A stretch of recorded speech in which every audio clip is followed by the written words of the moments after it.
정부가 10일부터 고위험군 위주로 재택치료자 관리 체계를 개편합니다. 현재도 일부 확진자들은 의료기관 안내조차 받지 못하는 상황에서 환자 관리에 대한 우려가 커지고 있습니다.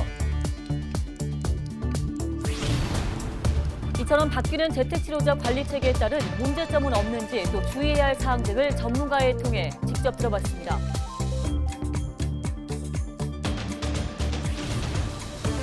삼척시가 올해 중점 추진 사항으로 청년 인구 증가를 내세웠습니다. 어떤 정책들이 펼쳐지는지 삼척시의 올해 예상되는 변화를 김양호 삼척시장으로부터 들어봤습니다. 강원도가 1,200억 원의 예산을 투입해 소상공인들의 대출 이자를 지원합니다. 여기에 중도 상환 수수료도 면제되고 무담보 신용대출도 함께 지원할 방침입니다.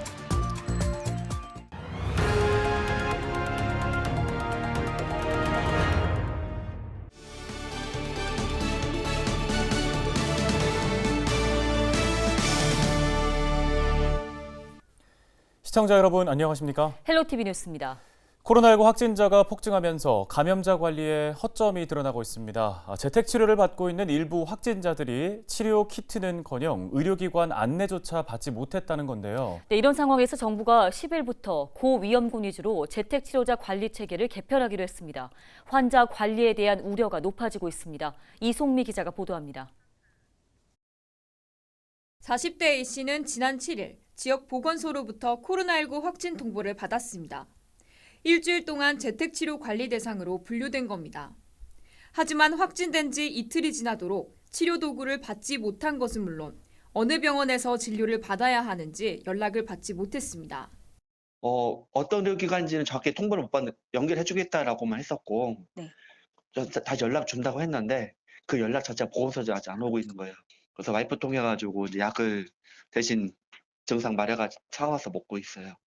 온라인 커뮤니티에는 A씨와 같은 사례가 적지 않습니다. 재택치료 환자에 대한 관리가 이루어지지 않고 있다는 불만이 대부분입니다. 이런 상황에서 정부가 재택치료자 관리 체계를 개편하기로 했습니다. 10일부터 무증상이나 경증 환자는 아예 셀프 관리를 하는 방식으로 바꾸겠다는 겁니다. 먼저 60세 이상 고령자, 50대 기저질환자, 면역 저하자 등 고위험군에게는 기존대로 재택치료 키트가 제공됩니다. 또 의료기관을 통해 하루 2차례 유선으로 모니터링을 받습니다. 하지만 이외 확진자들은 더 이상 키트가 나오지 않기 때문에 스스로 상태를 관리하면서 필요시 동네 병원에서 비대면 진료를 받게 됩니다. 사실상 치료 대상을 60세 이상으로 축소하면서 진로 효율을 높이자는 겁니다.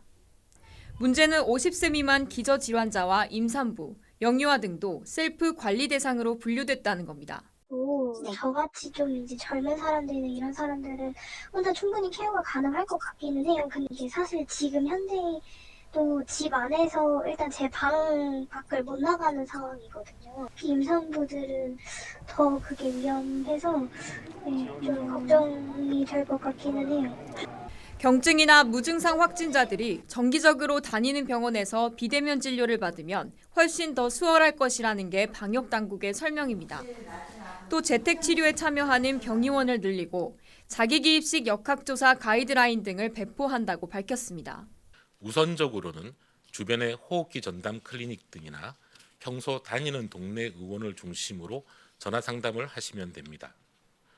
혹시 전화 상담이 어려운 경우를 대비하여 전화 상담에 참여하는 의료기관 명단을 별도로 지압하고 있으며 도내 코로나19 누적 확진자는 2만 명을 넘었으며 8일 0시 기준 946명이 확진 판정을 받았습니다.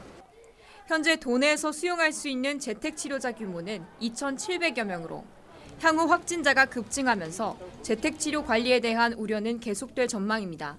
헬로티비 뉴스 이송미입니다.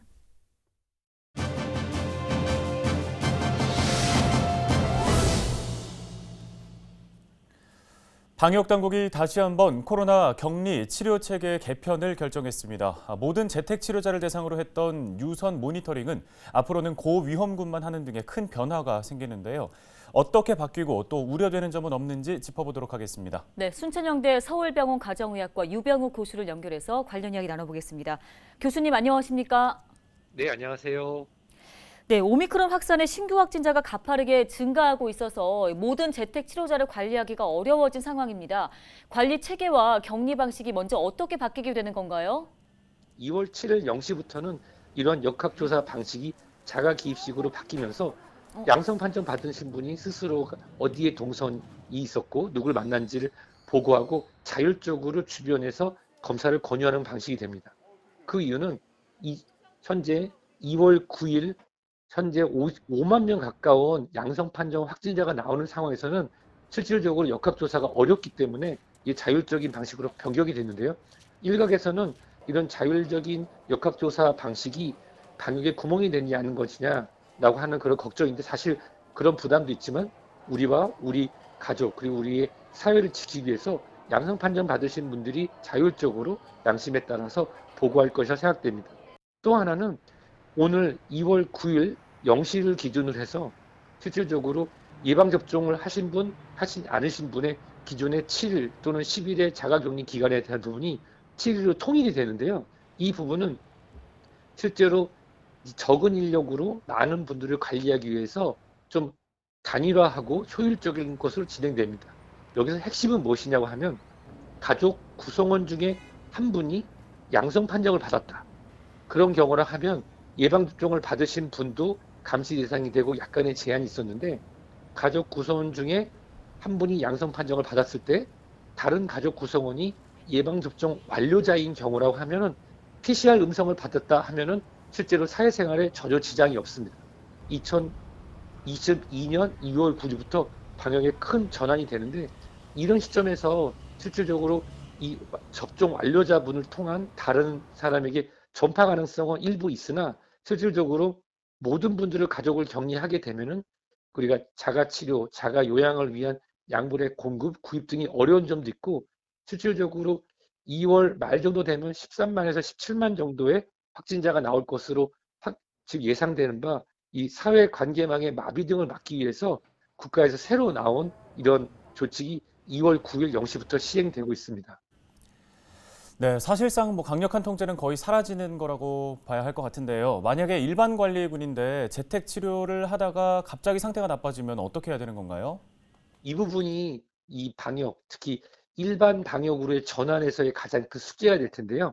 아마도 후속으로 발표가 날 거로 생각되는데 예를 들어서 기존에 양성 확진을 받으신 분 같은 경우는 방역 차량으로만 병원이 이송이 가능했습니다만은 아마도 이제는 자가 등을 통해서 우리가 이 재택 요양, 재택 치료를 받던 중에 악화되신 분들이 이제 60세 이상인 경우에는 모니터링이 진행되지만 아닌 경우에는 증상이 있을 때만 저희가 전화를 드리게 되거든요. 그렇게 되면 실제로 증상이 발현이 돼서 악화가 돼서 우리가 신고를 하고 신고에 따라서 본인이 있는 거주 지역의 코로나 전담 병원으로 직접 아마도 본인 스스로가 이동해서 들어가고 그러면 의료기관에서 그분들을 받아서 입원 치료하는 즉 2019년 이전에 독감 관련해서 우리가 치료했던 거랑 아주 유사하게 변경될 가능성이 높습니다. 네, 상황이 이렇다 보니 추가적인 대책이 필요하다는 지적도 있습니다. 교수님 생각하실 때 어떤 대책들이 마련되어야 할까요? 우선은 사회적 동의를 위한 과학적 근거의 마련이 중요합니다.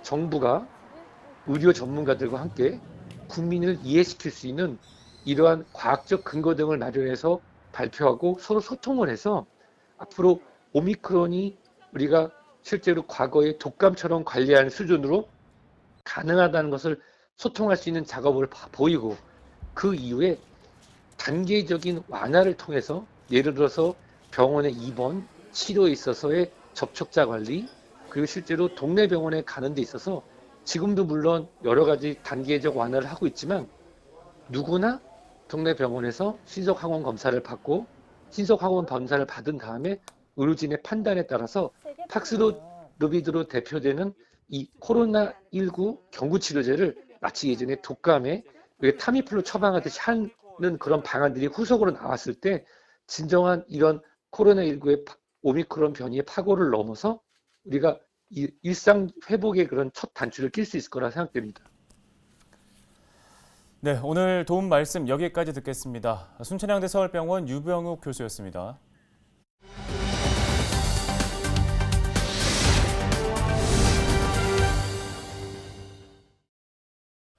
존경하는 삼척 시민 여러분, 그리고 LG 헬로비전 시청자 여러분, 대단히 반갑습니다. 삼척시장 김양호입니다. 지난주에 민족 최대의 명절인 설 명절이 있었습니다. 다시 한번 인사 올리겠습니다. 새해 복 많이 받으십시오. 설 명절 그 5일이라는 연휴 기간 동안에 귀성객들의 방문과 또 만남으로 인해서 오미크론 변이 바이러스로 인한 코로나 확진자 수가 지금 급증하고 있는 그런 심각한 상황입니다. 우리 시민 여러분들께서는 우리 모두의 안전과 건강을 위하여 다시 한번 백신 접종과 방역 수칙을 잘 지켜주실 것을 당부드립니다. 지금 우리 시는 아시다시피 도시와 농어촌 그리고 또 폐광 지역이 함께하는 이 도농복합형 도시입니다. 그래서 지리적으로 인구 소멸 지수가 상당히 이제 높은 이제 환경을 가지고 있고요.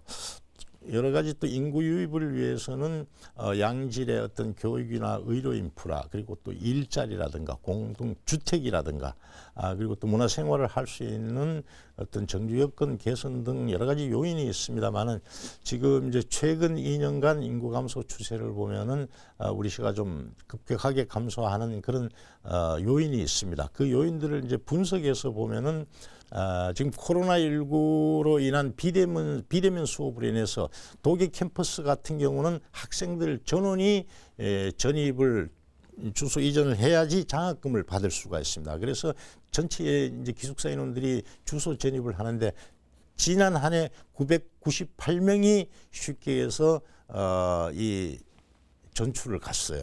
그러니까 비대면 수업으로 인해서 학생들이 안 온 거죠. 그래서 지금 어떤 순수한 청년 인구 유출보다는 양 캠퍼스에서 지금 코로나19 비대면 수업으로 인한 어떤 전입이 지금 아주 낮아지고 있어서 코로나19가 이 정상화가 일상 회복이 되고 정상화가 된다면은 이건 바로 인구가 또 유입될 수 있는 그런 요인이 될 수 있다고 저는 생각합니다. 얼마 전에 저희들이 이제 시민 아이디어도 공모를 하고 또 인구 정책을 총괄하는 우리가 TF팀을 구성해서 중점 과제도 이렇게 발굴하고 그리고 지금 현재 이제 효율성이나 그리고 또 법적 가능 여부를 지금 검토하고 있는 중입니다. 가장 중요한 것은 청년 인구 유입이 없는 인구 정책은 말 그대로 지금 단기적 효과, 미봉책에 불과하다는데 깊이 인식을 가지고 지금 여러 가지 복지 혜택에서 소외받는 우리 청년층의 관심을 갖고 청년 복지에 적극적으로 투자할 이제 예정입니다. 그래서 우선적으로 이제 다자녀 가구에 대해서 공공기관 우선 특별 채용이라든가 또 청년주택 공급 이런 것들은 지금 이미 시행을 하고 있고 이제 앞으로 청년수당 지급이라든가 그다음에 이제 신혼부부 결혼지원금 지원 그리고 우리 시 출신 전체 대학생 장학금 지급 그리고 공동돌봄지원센터 설립 등을 지금 현재 적극적으로 검토를 하고 있다는 말씀을 드리겠습니다. 지금 올해 시정 방향은 민선 7기 이제 마지막 해니까 민선 7기 역점 사업들의 성공적인 마무리가 중요하고요. 삼척의 미래 100년을 책임질 수소산업 인프라 구축입니다. 그래서 지금 현재 수소에너지와 연계한 타운하우스 실정 단지도 이제 구축을 하고 있고, 그리고 수소 생산 시설이나 충전소 구축, 그리고 또 수소 산업 관련 기업을 유치하기 위한 수소 산업 특화 단지 조성 등도 지금 아주 차질 없이 추진하여 정말 지속 가능한 미래 성장 도시 삼척을 준비하고 있다는 말씀을 드리겠습니다. 또 아울러서 원전 부지가 지금 지역 개발 사업으로 이렇게 지정된 만큼 그 개발 사업에도 박차를 가하겠다는 그런 말씀도 드리겠습니다. 품격 높은 교육, 문화예술 도시, 또 사각지대 없는 복지 도시, 또 안전한 도시 삼척, 그리고 또 살기 좋은 농어촌을 만들어가기 위한 여러 가지 정책들도 차질 없이 추진하겠다는 그런 말씀을 드리겠습니다. 강원도가 소상공인의 경영 안정을 위한 대출 이자 지원을 실시합니다. 경영 안정자금은 예산 1,200억 원을 투입해 소상공인들의 대출이자 2%를 2년 동안 지원하는 제도인데요. 담보가 부족한 소상공인들이 시중은행에서 무담보로 신용대출을 받을 수 있고 업체당 최대 5천만 원까지 융자가 가능하며 중도상환 수수료도 면제됩니다. 저희가 준비한 소식은 여기까지입니다. 함께해 주신 여러분 고맙습니다.